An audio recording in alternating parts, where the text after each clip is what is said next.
راديو القاهرة الكبرى يقدم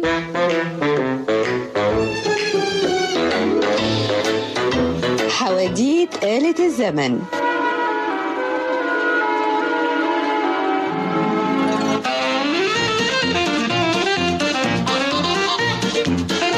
حواديت آلة الزمن،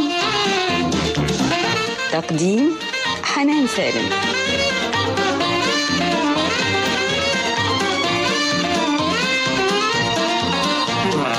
أصدقائي وصديقاتي، تعالوا بينا النهاردة مع الدكتورة فاتن صلاح، أستاذ تاريخ العمارة بكلية الهندسة وعضو هيئة خبراء التراث العرب واتحاد الأثريين المصريين، نركب آلة الزمن ونشوف هتودينا فين النهاردة.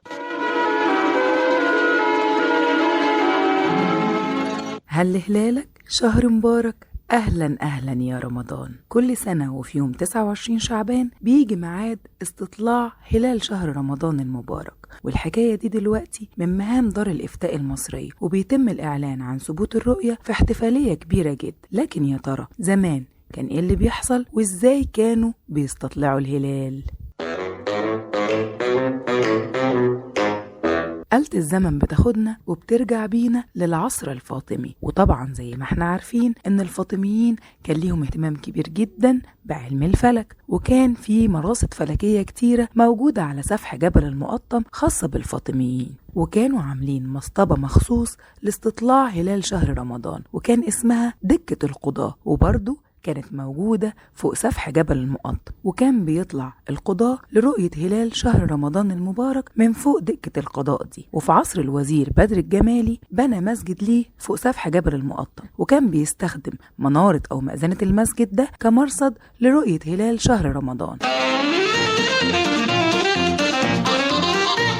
وعند ثبوت الرؤية بيبدأوا يحضروا موكب كبير جدا اسمه موكب الرؤية أو موكب أول رمضان، وكان الموكب ده بيتقدمه الخليفة بنفسه ووراه القضاة وكبار رجال الدولة علشان يعلنوا عن دخول شهر رمضان المبارك. وساعتها كان المصريين يبدأوا في احتفالاتهم وفي تعليق الزينة وفي إضاءة الفوانيس.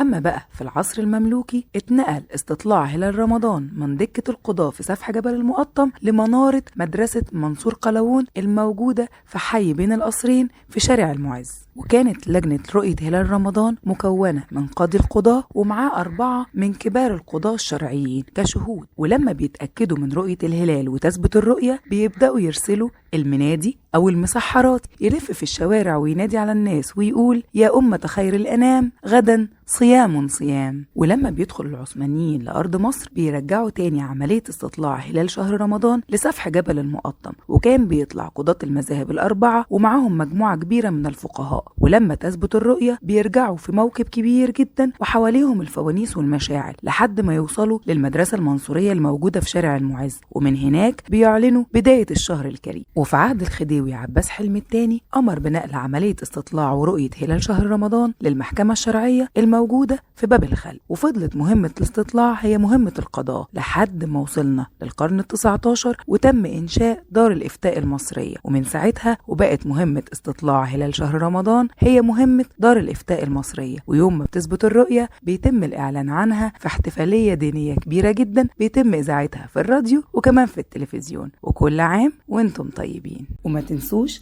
تستنونا بكرة في حدوتة جديدة من حواديت آلة الزمن مع الدكتورة فاتن صلاح.